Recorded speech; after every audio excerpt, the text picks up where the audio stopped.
Bien, vamos a ver la última parte de termoquímica, ¿sí? Y para comenzar con eso vamos a plantear un experimento así teórico, ¿sí? Supónganse que nosotros tenemos 1 kilogramo de oro, 1 kilogramo de agua y 1 kilogramo de aluminio, ¿sí? Los volúmenes son más o menos proporcionales, ¿sí? No todos tienen la misma densidad, por lo tanto, evidentemente, el oro que es más denso, el volumen que nosotros tenemos en 1 kilogramo es mucho más chico que en el caso del agua, que es la menos densa de todas, ¿sí? O sea que los volúmenes son bastante proporcionales a lo que serían en la realidad 1 kilo de oro, 1 kilo de agua y 1 kilo de aluminio. Supongamos que tenemos un termómetro muy preciso sobre cada uno de estos tres elementos, ¿sí?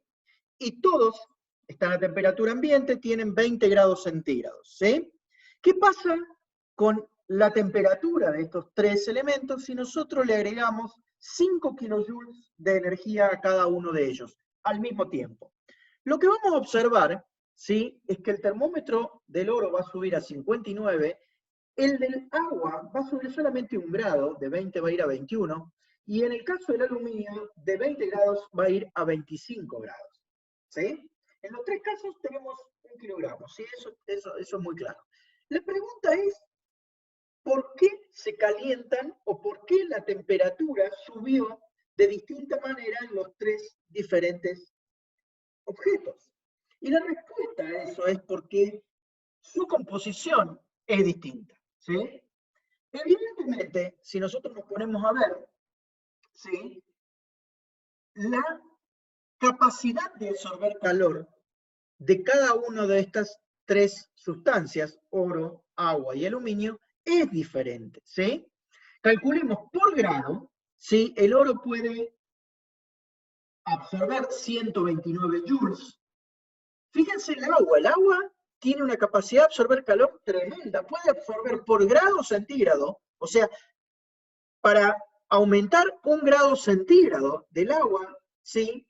Yo le tuve que haber entregado 4.184. ¿Cómo hice esta cuenta? Fácil, a los 5 kilojoules los dividí por la cantidad de grados que subió la temperatura, ¿sí? Eso me da la cantidad de joules que absorbe ese material por grado, ¿sí? Fíjense que el aluminio está en el medio, ¿sí? Para subir 1 grado necesita de temperatura, necesita 900 joules de energía, necesita absorber 900 joules de energía, ¿sí? O sea que evidentemente no todos los materiales tienen la misma capacidad de absorber energía. Para la misma energía irradiada, o sea, para la misma energía entregada, ¿sí? No se va a calentar lo mismo una pieza de oro, una pieza de aluminio que la misma cantidad de masa de agua, ¿sí? Obviamente, si yo, por ejemplo, tuviese 1 kilo de aluminio, ¿sí? Y le entrego 5 kilojoules, ¿sí? Va a necesitar 129 kilojoules por grado. Ahora, si yo tengo 2 kilos de aluminio, yo tengo el doble de masa, obviamente para subir a la misma temperatura, los 59 grados que se subieron acá, en lugar de 5 kilojoules yo le voy a tener que agregar 10 kilojoules. ¿Sí? Exactamente el doble. Eso es así. ¿Estamos? Eso se puede testear experimentalmente. ¿Sí? Que si yo quiero subir a la misma temperatura un determinado material en donde yo tengo una pieza que tiene 1 kilo y la otra tiene 2 kilos, o sea, el doble de masa, yo voy a necesitar el doble, entregarle el doble de energía. ¿Sí? Entonces, nosotros podemos definir, ¿sí? La capacidad calorífica, ¿sí? Como la cantidad de energía en forma de calor necesaria para elevar la temperatura de una sustancia en 1 grado. Que ese grado puede ser centígrado o Kelvin, porque total es lo mismo, ¿sí? En valor absoluto es exactamente, perdón, en valor relativo, o sea, 1 grado centígrado y 1 grado Kelvin, ¿sí? Tanto en una escala como en la otra, como son lineales, es lo mismo. ¿Estamos? O sea, que la capacidad calorífica depende del material, sí, y depende de la masa de material. ¿Está? O sea que la capacidad calorífica para 1 kilo no es lo mismo que la capacidad calorífica para 2 kilos. ¿Sí? Si nosotros queremos independizarnos de la masa, ¿sí? Lo que nosotros tenemos que definir es el calor específico, ¿sí? En donde específico precisamente lo que quiere decir es que nosotros lo estamos haciendo por unidad de masa. Entonces, ¿qué es lo que es el calor específico? Es la cantidad de energía en forma de calor necesaria para elevar la temperatura de 1 gramo de sustancia. El calor específico, la capacidad calorífica también es para 1 gramo de sustancia, ¿sí? En 1 grado centígrado. Perdón, en el calor específico, la capacidad calorífica no necesariamente tenía que ser para 1 gramo, era para la masa que fuese, ¿sí? En el caso del calor específico, es específicamente para 1 gramo, o sea, una unidad de masa. ¿Estamos? O sea, es por gramo. Entonces, ¿sí? Fíjense que lo que tienen de diferente estos 3 materiales es la capacidad calorífica y también el calor específico, obviamente. ¿Sí? ¿Por qué? Porque su composición química es distinta. Y si su composición química es distinta, su capacidad calorífica va a ser distinta. O sea, su capacidad de absorber calor va a ser distinta. Por eso, si ustedes salen un día de mucho sol en pleno verano, ¿sí? Y agarran un pedazo de madera, ¿sí? No se van a quemar, mientras que se agarran un pedazo de hierro se van a quemar. La temperatura que tiene la madera es distinta que la que tiene el hierro, y sin embargo los dos recibieron la misma cantidad de energía del sol. ¿Se entiende? Es porque el hierro tiene una capacidad calorífica mucho más baja que, en este caso, la madera o un pedazo de plástico u otro material, incluido agua, aluminio, lo que fuere. ¿Sí? Lo van a notar como que tiene una temperatura más baja, y si uno de hecho le mide la temperatura, va a encontrar que la temperatura es evidentemente más baja. Fíjense que el agua tiene una capacidad calorífica muy grande. De hecho, ya vamos a ver más adelante, cuando les muestre una tabla, es una de las sustancias que tiene mayor capacidad calorífica. ¿Sí? O sea que es capaz de absorber mucho calor sin subir tanto la temperatura. Y eso tiene consecuencias realmente muy importantes en, por ejemplo, lo que es el clima, ¿sí? En distintas regiones de la Tierra. ¿Sí? Las regiones que están rodeadas por masas de agua muy grandes, ¿sí? Tienen variaciones térmicas entre el invierno y entre el verano, ni hablar entre el día y la noche, ¿sí? Son mucho más notorias, mucho más bajas que los lugares continentales, ¿sí? Por ejemplo, si ustedes viven en Buenos Aires, la diferencia de temperatura que hay entre el día y la noche es diferente que si vos vivís en Córdoba. ¿Se entiende? Y eso es porque Buenos Aires está rodeado, está al lado de la ciudad de Buenos Aires, ¿sí? Del Río de la Plata, que es una gran cantidad de agua, ¿sí? Que sirve precisamente para absorber calor, ¿sí? Durante el día, y entonces no se calienta tanto el clima. Y de noche, que cuando se enfría, cuando bajan las temperaturas, él, como tiene mucha capacidad calorífica, ¿sí? Puede ceder calor y en cierta medida sirve de regulador de temperatura. Y eso es así si uno mira los mapas de amplitud térmica a lo largo del año. Por ejemplo, en la Argentina van a ver que estas isotermas, por ejemplo, tienen sobre la costa, digamos, la amplitud térmica es mucho más baja que en la región continental. Pasa lo mismo en el hemisferio norte, ¿sí? En donde las regiones que están cerca del agua, que son las líneas en rojo, tienen una amplitud térmica mucho más baja que las regiones que están lejos de grandes masas de agua. ¿Sí? Esto es una tabla que después les va a servir a ustedes cuando tengan que hacer los problemas, probablemente, me parece que hay algunos problemas en donde las tienen que utilizar,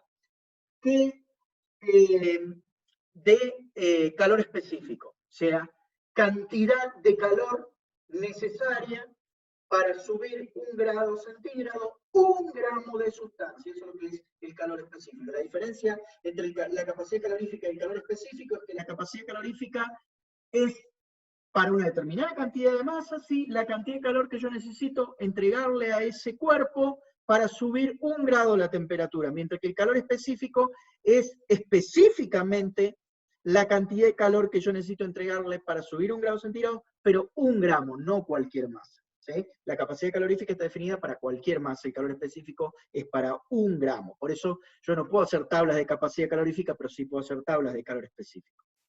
Fíjense ustedes que el agua, ¿sí? Es la sustancia que, como les decía recién, tiene mayor capacidad calorífica, al menos entre todas estas que están aquí, y es una de las sustancias con mayor capacidad calorífica que se conoce, ¿sí? Tiene una capacidad calorífica realmente muy, muy grande.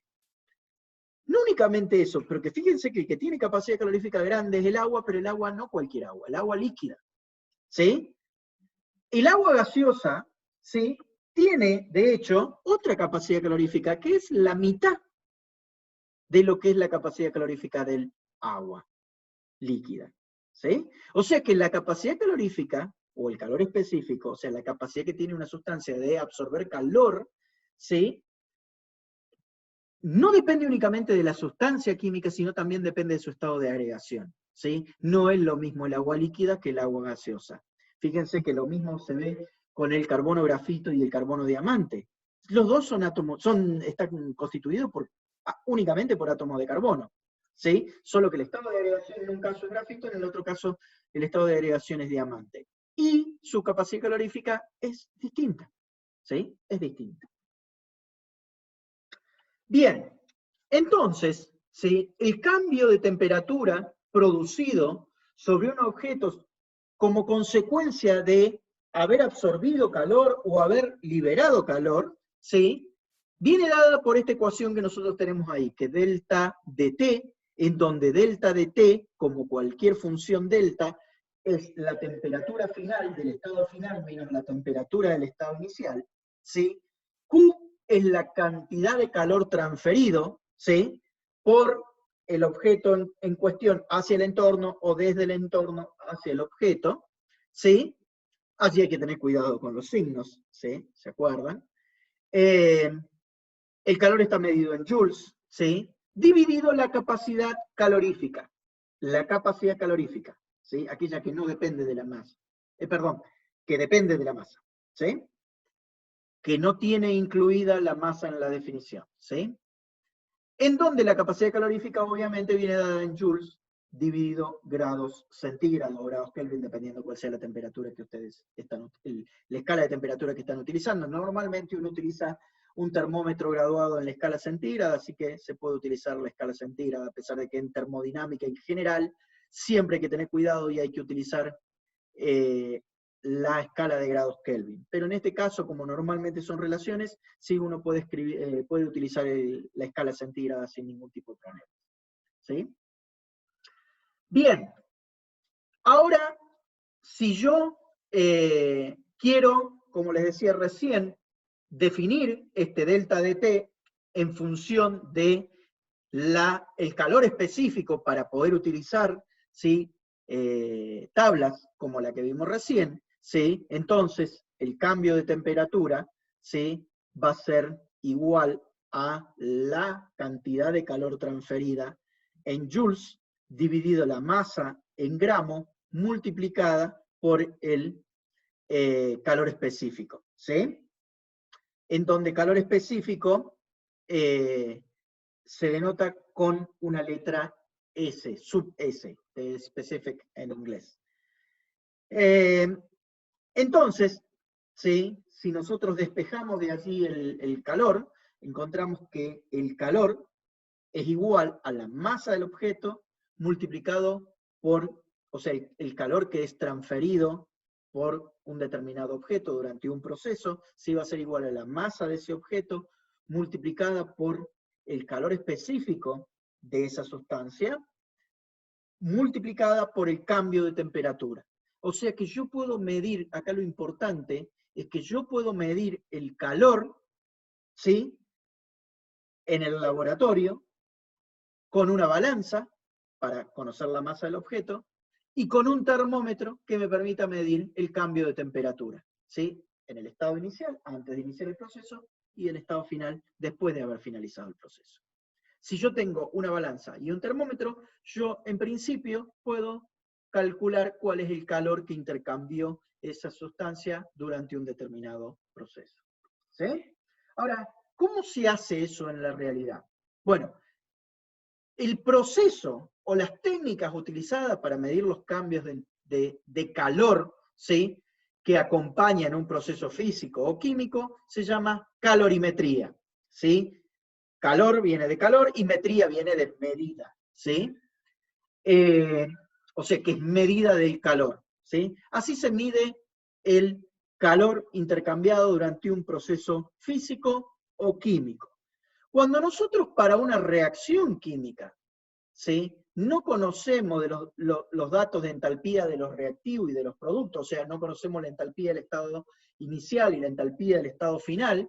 Si la conocemos, genial, porque simplemente hacemos la diferencia y ya tenemos cuánto vale el delta H, pero si no la conocemos, ¿sí?, el cambio de entalpía se puede medir midiendo el calor transferido a presión constante, ¿sí? Recuerden que el calor transferido a presión constante es igual al delta H, ¿sí? Y de esa manera, si nosotros medimos el calor intercambiado para ir desde reactivos a productos, ¿sí?, lo que nosotros estaremos midiendo es el delta H de esa reacción si lo hacemos en condiciones de presión atmosférica. Presión constante, que puede ser presión atmosférica, ¿sí? ¿Cómo se mide? Bueno, se mide utilizando una bomba calorimétrica o un calorímetro.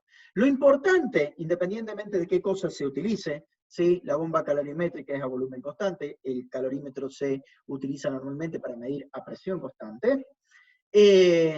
Ambos sistemas son aislados. ¿Eso qué significa? Que no se puede intercambiar. Recuerden que los sistemas aislados son aquellos en los cuales no se puede intercambiar ni masa ni energía entre el sistema y el entorno, ¿sí? Entonces, si nosotros tenemos un sistema aislado, en este caso del dibujo que ustedes ven ahí, las paredes grises, esas son las que delimitan lo que sería nuestro universo, ¿sí? El universo se termina ahí en esas paredes, ¿se entiende? Por esas paredes no pasa ni masa ni energía, ¿sí? Entonces, si nosotros definimos un sistema adentro que pierde calor, ¿sí?, el entorno tendrá que recibirlo, y si lo que nosotros estamos haciendo con un termómetro es medir la temperatura de ese entorno, inicialmente eso tendrá una temperatura determinada, después de que se ha producido, ¿sí?, el proceso exotérmico en el sistema, ¿sí? Supongamos que ese sistema es una reacción química que es exotérmica, que libera calor cuando pasa de reactivos a productos.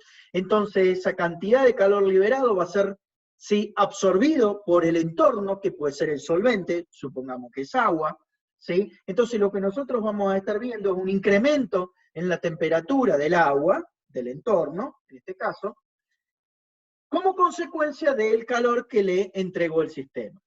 Si el proceso es endotérmico, o sea, yo tengo una reacción química que es mi sistema, que es endotérmico, o sea que para pasar de reactivos a productos necesita consumir calor, ese calor que necesita consumir lo va a absorber desde el entorno es el solvente, en este caso supongamos que fuera agua. Entonces, si nosotros medimos la temperatura, ¿sí?, final, luego de que el proceso transcurrió, de que la reacción química transcurrió, la temperatura va a haber sido menor, va a haber disminuido. ¿Por qué? Bueno, porque el agua tiene que haber perdido energía, ¿sí?, como consecuencia de habérsela transferido en forma de calor hacia la reacción química que es el sistema. Vamos a un caso un poco más concreto. Supongamos que tenemos inicialmente, mi sistema es un bloque de un determinado metal que está caliente, ¿sí? Y una sustancia, ¿sí?, a una temperatura menor que la que tiene el bloque de metal, como podría ser agua, ¿sí? Entonces colocamos esas dos cosas adentro del calorímetro, ¿sí? Medimos, o sea, colocamos el agua, medimos la temperatura, ¿sí? Tendrá una determinada temperatura, luego le ponemos el metal, cerramos el calorímetro y dejamos que se alcance el equilibrio térmico y luego de un tiempo volvemos otra vez a medir la temperatura. ¿Qué es lo que vamos a observar? Claramente, como el metal está más caliente que el agua, ¿sí?, el metal le va a transferir calor al agua, ¿sí? El agua va a aumentar su temperatura, ¿sí?, y la temperatura del estado final, o sea, del bloque de metal y del agua, va a ser exactamente la misma. La del bloque de metal obviamente va a ser más baja que la que tenía el metal inicialmente, y la temperatura del agua va a ser más alta que la temperatura del metal, o que tenía el agua inicialmente, ¿sí? Veamos un poco eso, cómo se ve en ecuaciones, ¿sí? Dentro del calorímetro, el cambio neto de calor, ¿sí?, o sea, el cambio de calor, o sea, del calor que el metal transfiere al agua tiene que ser exactamente el mismo que el que el agua recibe, ¿sí? Dicho de otra manera, el calor del metal más el calor que el calor que intercambia el metal más el calor que intercambia el agua, tiene que ser igual a cero. ¿Por qué? Bueno, porque no puede salir calor de adentro de las paredes del recipiente esas delimitadas por esa doble pared gris, ¿sí? No hay intercambio, ¿sí?, entre el recipiente y lo que hay afuera del recipiente. Por lo tanto, la sumatoria de los calores de lo que está dentro del calorímetro tiene que ser igual a cero, ¿sí? Entonces, el calor que perdió el metal tiene que ser exactamente el mismo que ganó el agua. Recuerden que si el metal pierde calor, ¿sí?, el calor del metal va a ser negativo, y si el agua gana calor, el calor que gana el agua va a ser positivo, ¿sí? Fíjense que la ecuación que está allí dice, cuando yo pongo que el calor del metal más el calor del agua tiene que ser igual a cero, cuando yo agarro y paso restando el calor del agua hacia el otro miembro, me queda que el calor del metal es igual a menos el calor del agua. Y eso está bien que sea así. El menos lo que hace es hacer que el calor del agua, que era positivo, ¿sí?, ahora sea negativo, el calor del metal era negativo, entonces las dos magnitudes son las mismas y las dos van a tener signo negativo. Entonces la igualdad de esa está bien, es correcta. Veámoslo eso en números, cómo se hace. Suponemos que ahora la pieza de metal esa no es cualquier cosa, sino que no es cualquier metal, sino que es hierro, y que son 360 gramos de hierro, que se sumergen en 425 mililitros de agua, que estaba inicialmente a 24 grados centígrados. ¿Sí?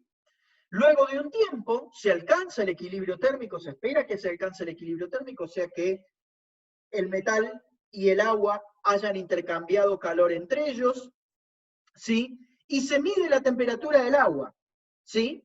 Cuando se mide la temperatura del agua, se encuentra que la temperatura del agua ahora es 42,7 grados centígrados.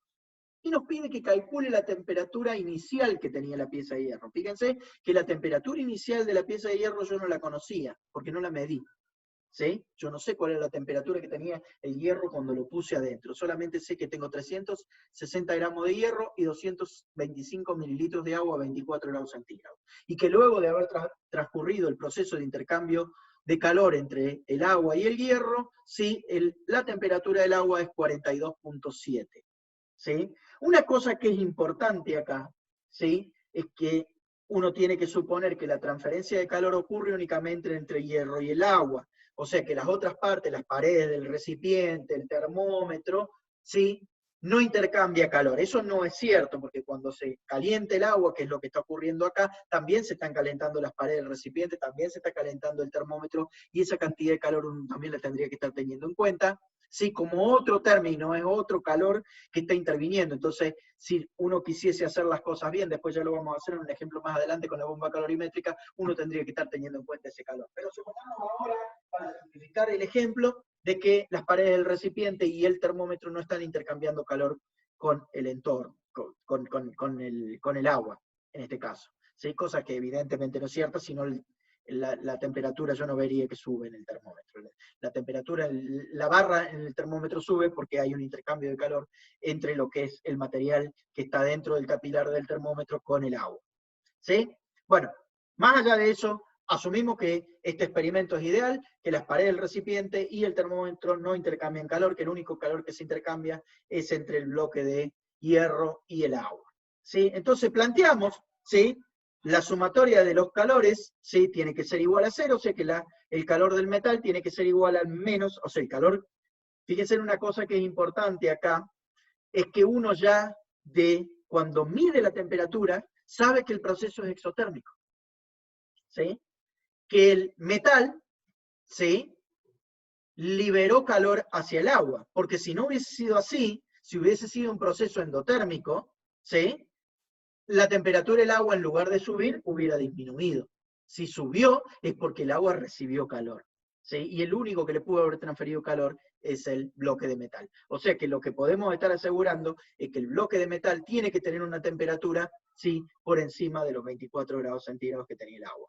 ¿Sí? Y bastante por encima, porque la capacidad calorífica del agua, si para llevar de 24 grados centígrados a 42 grados centígrados, tengo que haber transferido bastante calor.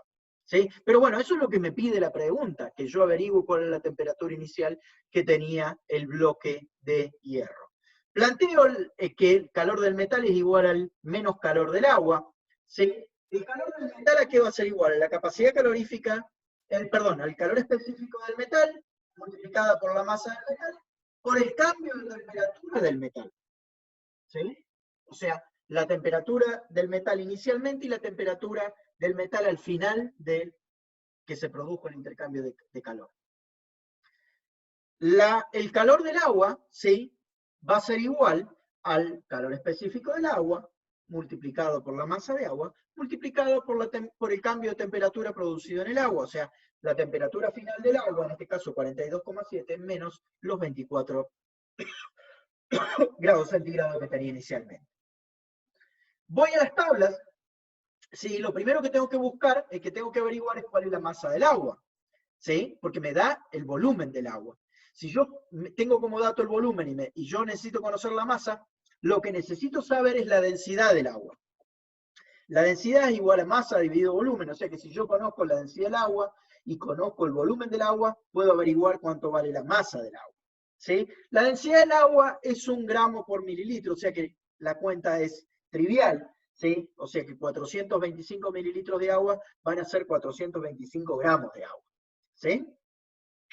Luego consulto las tablas de capacidad calorífica que les mostraba recién ahí, calor específico, perdón, que les mostraba anteriormente, y encuentro que el calor específico del agua es 4,184 joules por gramo por grado centígrado, y que la capacidad calorífica del hierro es 0,449 joules por gramo por grado centígrado. ¿Sí?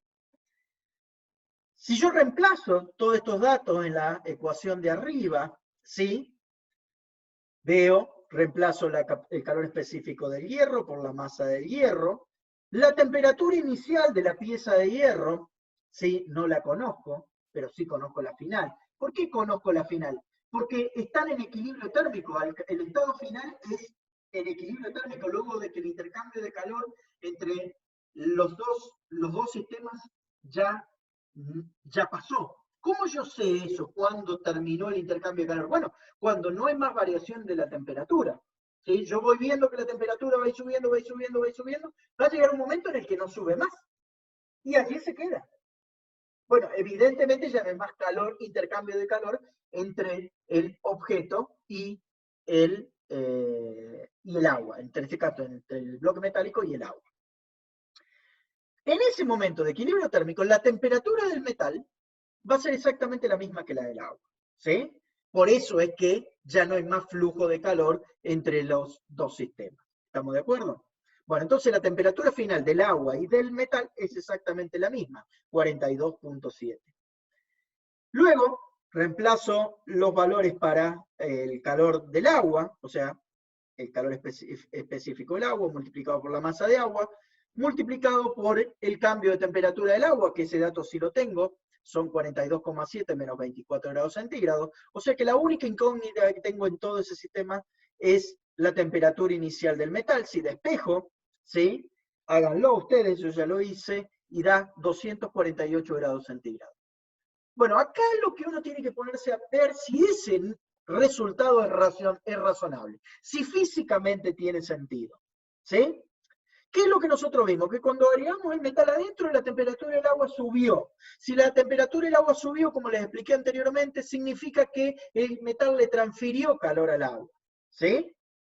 Por lo tanto, la temperatura del metal tiene que haber sido mayor que 24 grados centígrados, y como les dije antes también, teniendo en cuenta que la capacidad calorífica del agua es bastante grande, ¿sí?, la temperatura del metal tiene que haber sido bastante superior a 24 grados centígrados. Y eso es 248 grados centígrados lo que nosotros calculamos. Es un valor razonable, ¿sí?, para un objeto que tiene una capacidad calorífica relativamente baja como es el hierro, 0,44, 0,45. joule por grado centígrado. ¿Sí? Es un valor razonable. Porque uno se puede equivocar en la cuenta, en el despeje, pero cuando uno ve el resultado final tiene que preguntarse si es físicamente razonable o no. En este caso, evidentemente, es físicamente razonable. ¿Sí? Bueno, nosotros vamos a, lo que hicimos recién fue hacer un experimento, ¿sí? En el cual medíamos, ¿sí?, el calor intercambiado entre el metal y el entorno, que era el agua, dentro de un calorímetro, que es un sistema aislado, ¿sí? A presión constante, ¿sí? O sea que lo que estamos midiendo es el cambio de entalpía, ¿sí?, de ese proceso, del proceso de intercambio de calor entre el bloque de hierro y agua, ¿sí? Entonces, si nosotros medimos a presión constante, adentro de un calorímetro se mide a presión constante, lo que nosotros estamos midiendo en realidad es el delta H de ese proceso, ¿sí? Si lo que nosotros hacemos adentro es hacer una reacción química, por ejemplo, en lugar del metal, lo que nosotros tenemos es una reacción química que se está produciendo allí, ¿sí? El entorno va a ser el solvente, que podría ser agua, ¿sí? Entonces, nosotros podemos medir el calor que está intercambiando nuestro sistema, que vendría a ser la reacción química, de manera indirecta, simplemente midiendo la temperatura, ¿sí? O midiendo, estrictamente hablando, el calor, ¿sí? O el cambio en el calor absorbido o cedido por el agua. En este caso, simplemente midiendo, ¿sí?, la temperatura del agua y la masa de agua que yo tengo ahí adentro. Si conozco la temperatura del agua y la masa del agua, yo conozco cuál es el calor, ¿sí?, que intercambió el agua. Y si estoy adentro de un sistema aislado, ese calor únicamente lo puedo haber intercambiado con el sistema. Por lo tanto, si únicamente se pueden intercambiar así, numéricamente el calor ganado por el agua, supongamos, tiene que ser igual al calor perdido por mi reacción química, o el calor perdido ganado por la reacción química tiene que ser el perdido por el agua. ¿Sí? Simplemente tendré que cambiarle el signo, pero numéricamente va a ser el mismo valor. ¿Estamos? Entonces, tengo un método, una forma de medir cambios de entalpía de reacciones. ¿Sí? Hay el calorímetro que ustedes ven acá, el calorímetro, si tenemos suerte y la pandemia nos deja, de que cuando volvamos poder hacer un laboratorio en donde podamos medir, hacer un experimento de calorimetría y podamos medir un calor de reacción.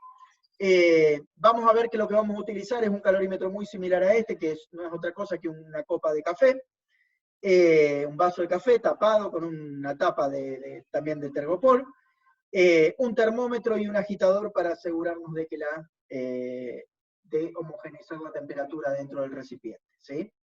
Esto es un calorímetro, digamos, atado con alambre, el que nosotros utilizamos en el laboratorio, porque funcionan muy bien si la reacción ocurre, si el intercambio de calor ocurre muy rápido.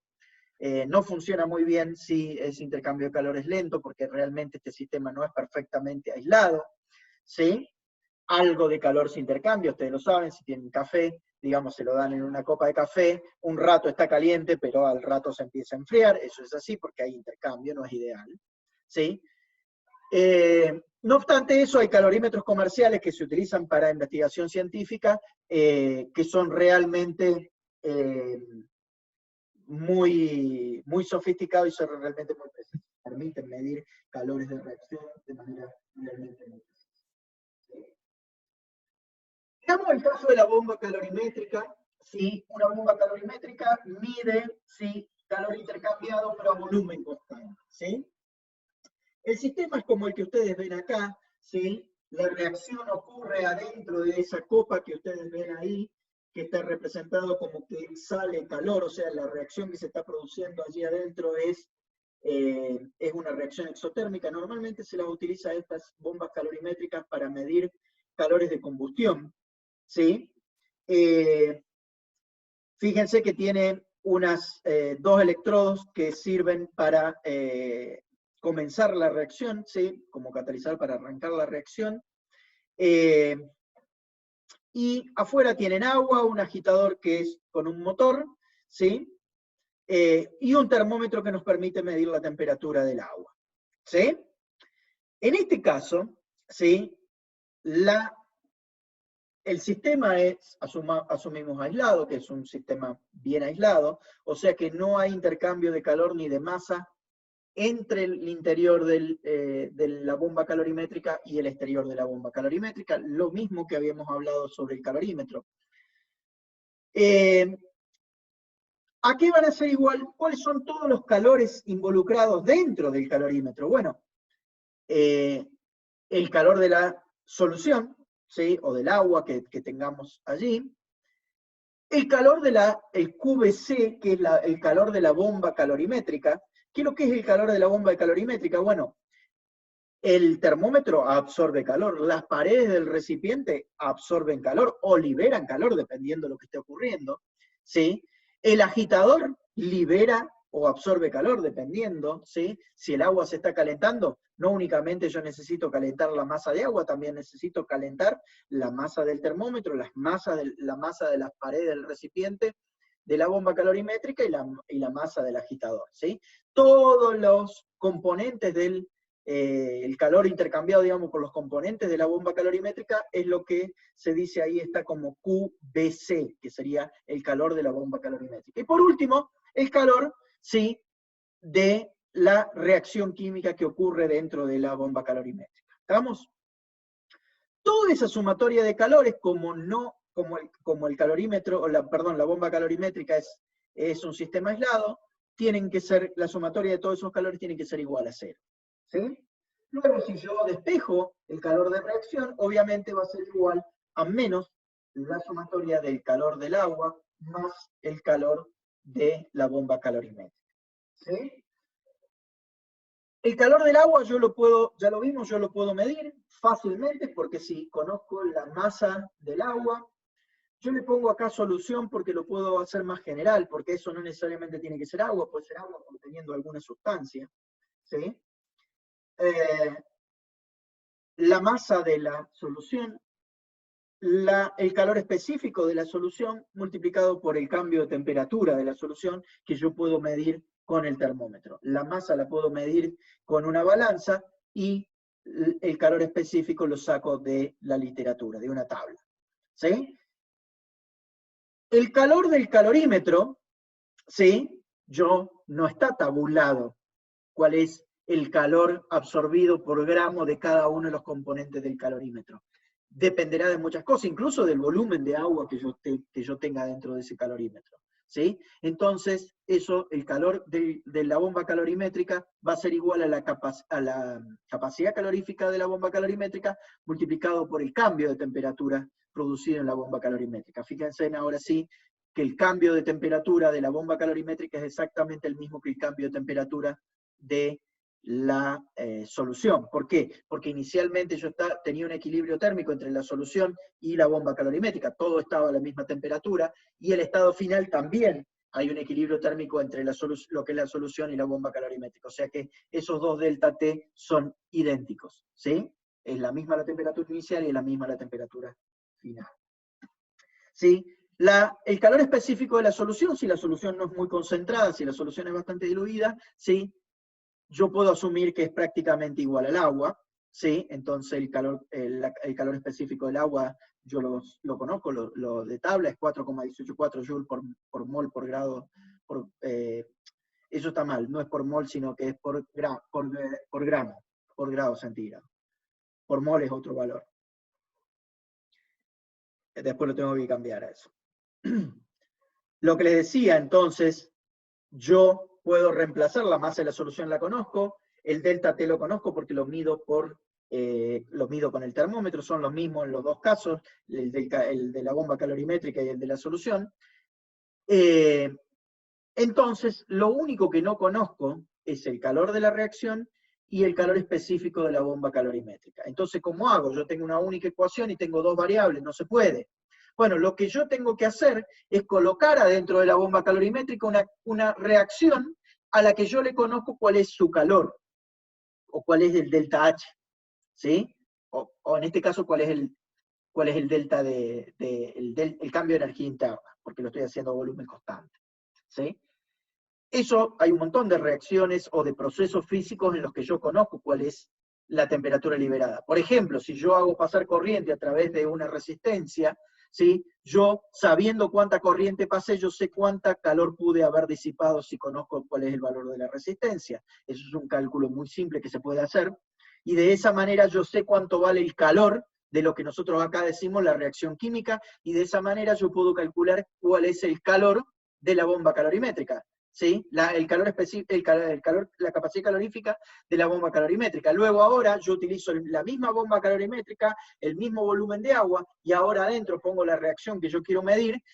La capacidad calorífica de la bomba calorimétrica no va a cambiar porque es la misma bomba calorimétrica, el mismo volumen de agua, ¿sí? Ahora, entonces ya lo voy a conocer, esa capacidad calorífica de la bomba calorimétrica, y la única incógnita que voy a tener es el calor de la reacción química. ¿Se entiende? Entonces de esa manera yo puedo medir el calor de la reacción química. Realmente en la mayoría de los casos, ¿sí? Salvo que estén involucrados gases, en donde el trabajo presión-volumen puede llegar a jugar algún rol importante, el cambio de energía interna y el cambio de entalpía son bastante parecidos, no hay grandes diferencias. ¿Sí? Fíjense, si pueden, visiten esa página web, está muy buena, es como un jueguito que uno puede ir viendo distintas cosas, distintas formas de generar calor, distintas fuentes de calor, distintas formas de medirlo. Realmente está muy interesante, está muy instructivo poder jugar un poco con eso. Y de paso uno mata el tiempo, sin tener que acudir a los videos ni al Instagram, ¿sí? Y hacemos algo productivo. Estoy muy en padre. Vamos a parar aquí, vamos a dejar para otro video, así no se cansan y no les es tan largo lo que resta.